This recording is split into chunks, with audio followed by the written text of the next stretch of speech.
Bina mərkəzdə 117 nömrəli məktəbin tam yaxınlığında, korpusların yanında, yəni binaların yanında belə bir sot yarımda həyətinə bir maşın girəcək. 3 otaq, harasa 100 kvadrat evimizin təqdimata gəlmişik. Evimizin arxasına keçid var, burada mümkündür. Plus kombi sistemi də çəkilib. Belə bir evdir.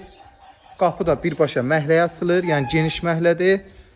Evin fundamentinə qədər beton verilib. Onu qeyd edirəm. Padvaldır, padvala da girməyə yer var və bütün otaqlara keçid var. Belə bir ev. Yerdən də 8-9 daş kürsülüdür. Gözəlliyinə söz yoxdur. Fundament beton, pəncərələrin üstünün kəmərinə qədər hər bir şey verilib.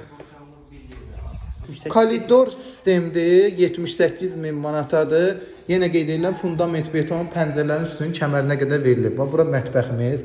Harasa 100 kvadratdan biraz artıq olar. Belə bir evdir. Qonaq otağımız, TV stand, lüstr pərdələrinə qədər hər bir şey qoyulub. Altının harasa 3.8-da belə bir qonaq otağıdır. Bu bir yataq otağımız 117 nömrəli məktəbə çox yaxındır. Bina mərkəz deyilən ərazidədir. Dövlətimizin suyu, qazı, işığı, sərqazlar hamısı var. Bu da digər otağımız. Otaq ölçüləri genişdir. Yenə qeyd edirəm 78.000 tələsin.